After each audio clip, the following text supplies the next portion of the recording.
Chapter 3. Ancient Ethiopia, the Land. The Nubo-Egyptian desert was once abundantly watered and a well-timbered region. With the exclusion of the narrow Nile Valley, all of this is generally a barren waste today. Geology reveals that in the primitive ages, this country had a moist climate like the Congo Basin. But these conditions prevailed in remote geological times, probably before the creation of the delta. The changes that turned the Sahara into a burning waste in time made Upper Egypt dry and torrid. Keene describes its climate as often fatal to all but full-blooded natives. Under those brazen skies, the children of even Euro-African half-castes seldom survive after the 10th or 12th year. Passing southward, we find that ancient edifices occur throughout the whole extent of Ethiopia. In the olden days, the climate there was favorable to the nurturing and development of a high type of civilization and produced an Ethiopian so superior to the later types that they were called by the ancients the handsomest men of the primeval world. The whole of the space between the Nile and Abyssinia and northward to Lower Egypt once constituted Ethiopia. It was called Beled el Sudan, land of the blacks.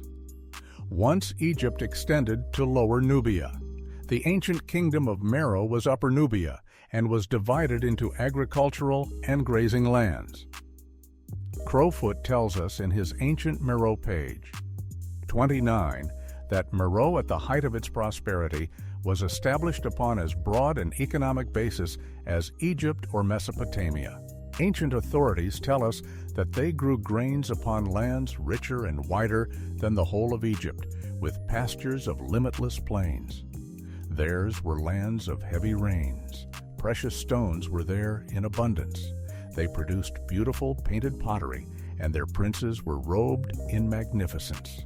The yearning of the Ethiopian for all things beautiful, his love for ceremony and costly attire, may not be mere imitation, but springs from inheritance, from the possession of these things by his ancestors thousands of years ago.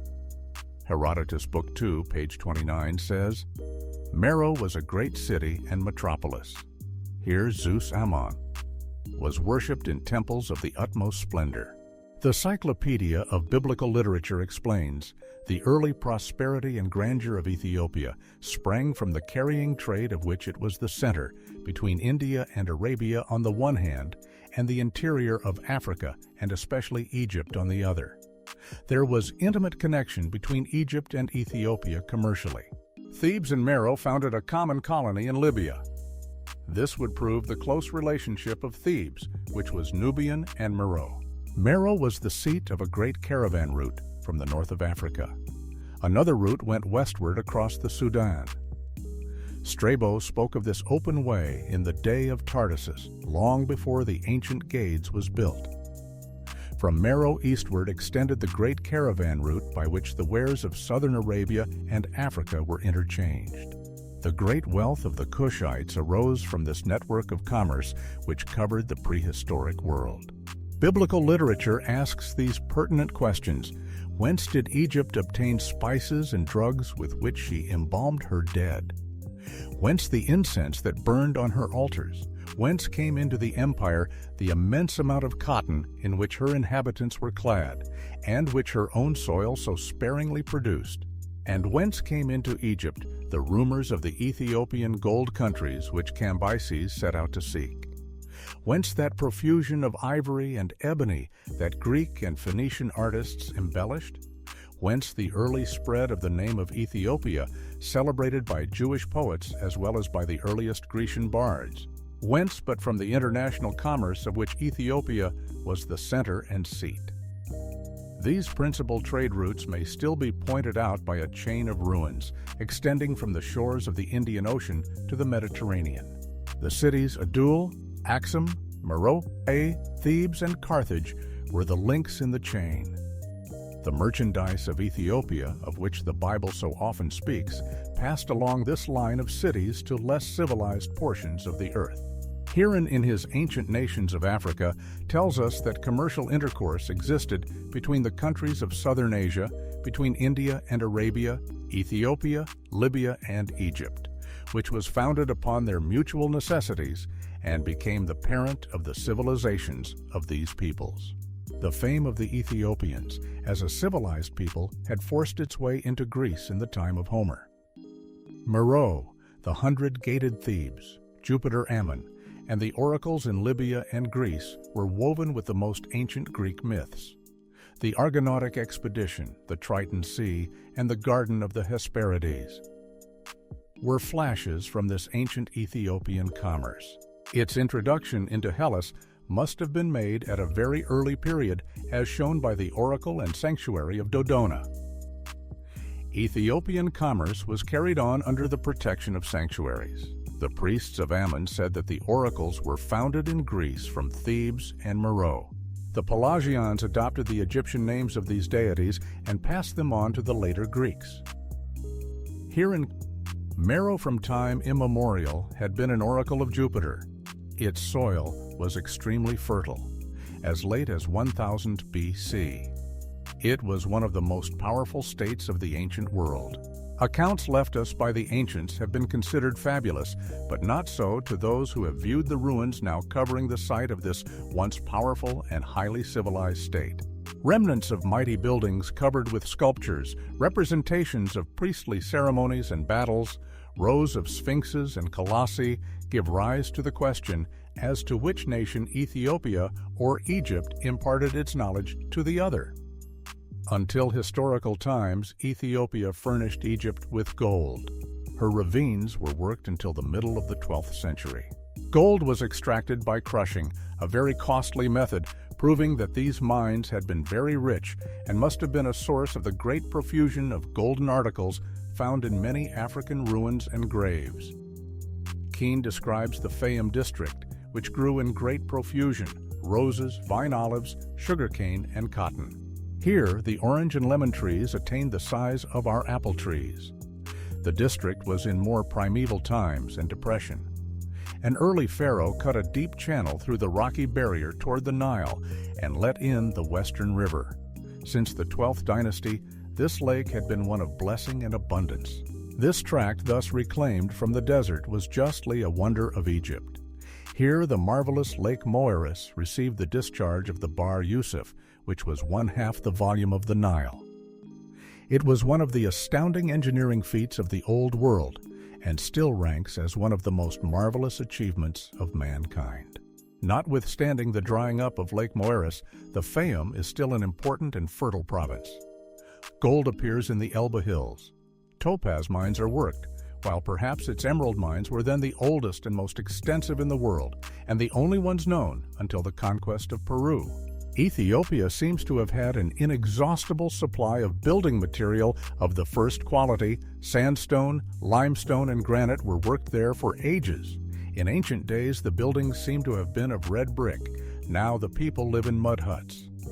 Barth speaks of the numerous ruins of Upper Nubia, which attest the splendor of the ancient cities. The average student does not know that in Nubia are infinitely more monuments and temples than in Egypt. Besides this, Arabs say that Europeans are acquainted with few of the monuments concealed by the encroaching sands in the desert. 12 miles north of Naga is a labyrinth of ruined buildings. The Arabs call it Masorat. The central building is one of the largest known edifices, being 2,700 feet in circumference. Its columns are fluted but without hieroglyphics. The Earth and Its Inhabitants, Recluse, Volume 1, page 246. The 2 temples of Jebel Arden are covered with sculpture, representing the victories of a king who bears the titles of one of the Egyptian pharaohs. One of the buildings is approached by an avenue of sphinxes. The pyramids, temples, colonnades, avenues of animals, and statues are still standing at Meroe. Their sandstone was not so durable as that of Egypt. 80 pyramids have been damaged by sightseers. Lepius with difficulty prevented the systematic destruction of the monuments of Meroe. Cairo was built by removing the marble facing of the Great Pyramid. Thus have many ancient ruins disappeared. The pyramids of Meroe do not compare with those of Egypt in magnitude, though they are more artistic. Herodotus describes the 2 temples at Abu Simbel that take their place as marvels of ancient art. They are the monuments of Ibsambul. The southern temple is hewn out of the living rock. Before the gate sit 4 colossi over 60 feet high, of noble and placid countenance. All these colossi are covered with inscriptions. In the interior of the rock follow 3 large halls in succession and 12 smaller ones whose walls contain brilliant paintings. If you will examine the faces of these colossi in any book of authentic cuts, you will find that they are the faces of full-featured Ethiopians. Many temples succeed these as far as the First Cataract, containing burial grottos, gateways, and towers. Almost buried in the sand, travelers find the ancient town of Mabendi, whose tunnel-shaped galleries, like those of Crete, are still to be seen passing under the houses. We see Dhaka with its gigantic gateways only possible of erection by the hand of the ancient Cushite. In the sepulchral cave Belt El Wali are sculptures representing triumphal processions, assaults, court, and battle scenes. These have been rendered more popular by engravings than any other. The colors of these paintings are still remarkably brilliant. The Earth and Its Inhabitants, Volume 1, page 306. The temples of Dabot and Dhaka were built by the Ethiopian king Ergamenes. Many of these ruins and this art appear to us as Egyptian, but as Sayce points out, the little temple of Amata in Nubia, built by Thutmose III in honor of his young wife, in delicately finished and brilliantly painted sculpture on stone, is worth far more than the colossal monuments of Ramses II. Ramses cared more for size and number of buildings than for their careful construction and artistic finish. Sayce describes the building of his era as mostly scarped, the walls ill-built and the sculpture coarse and tasteless.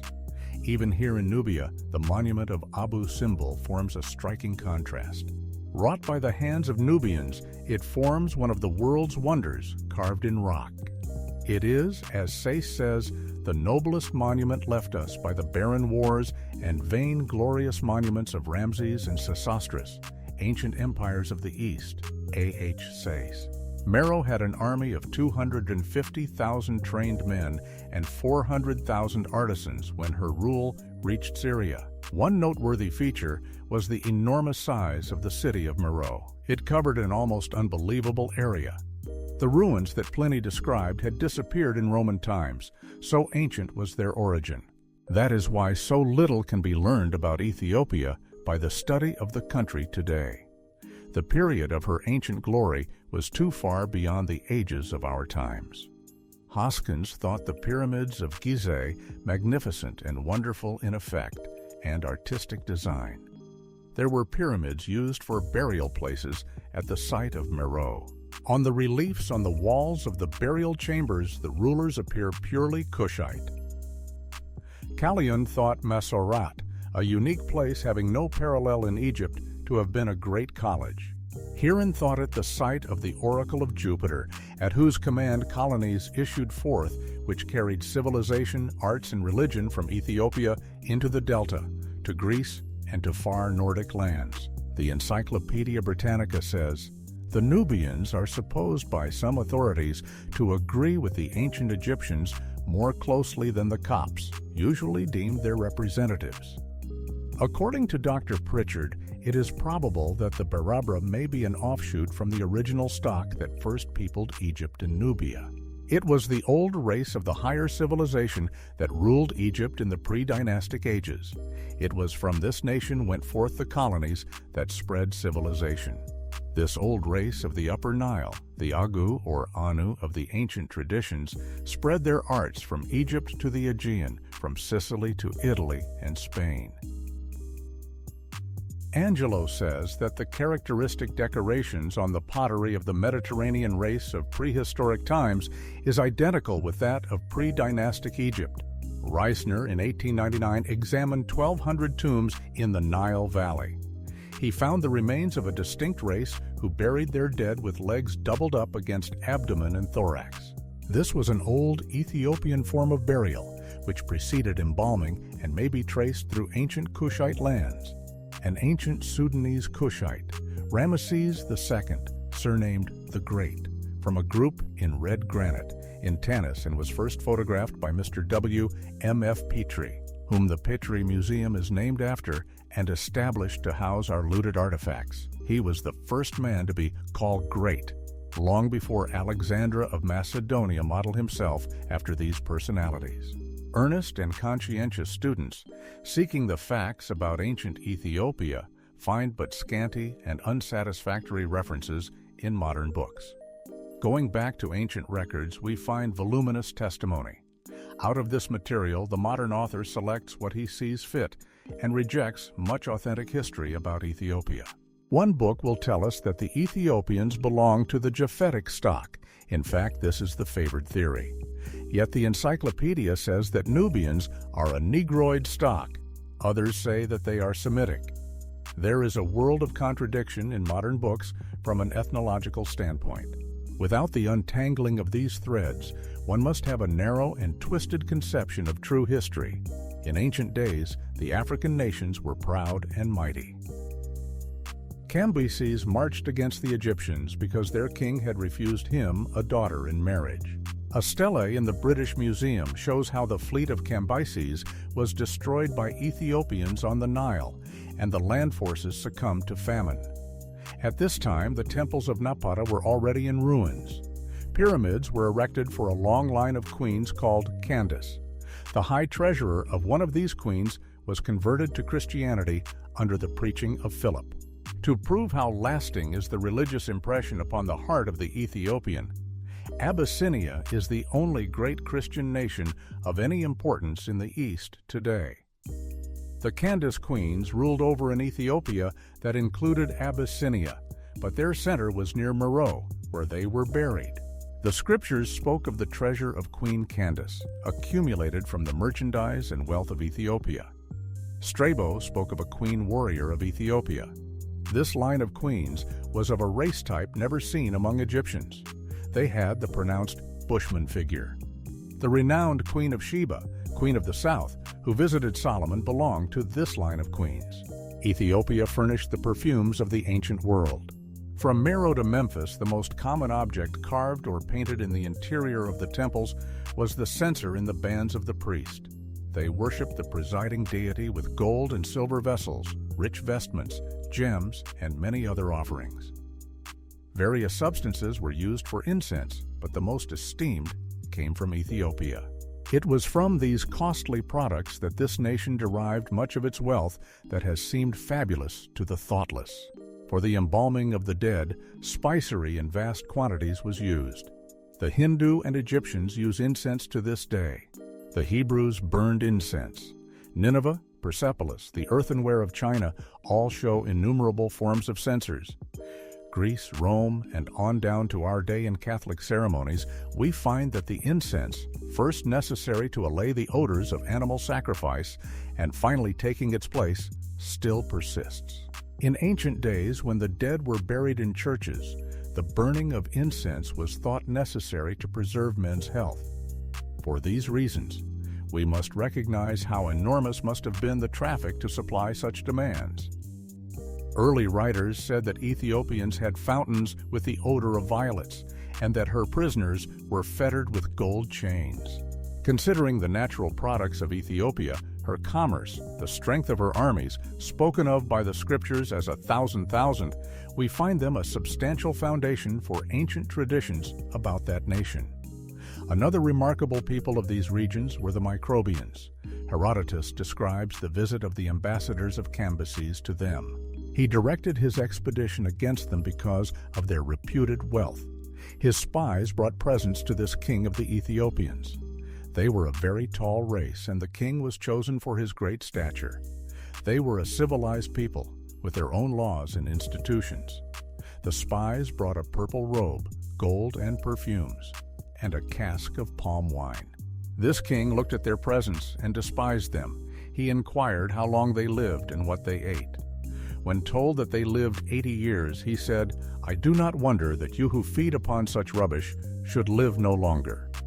The Microbians, he said, lived 120 years and sometimes longer, their chief food being flesh and milk. This diet was evidence of civilization. He sent a message to the Persian king that filled him with rage. "When you can bend the bow which I send you, then you may undertake an expedition to the Microbians." The ambassadors were shown the Table of the Sun, a meadow at the outskirts of the city in which much boiled flesh was laid, placed there every night by the magistrates.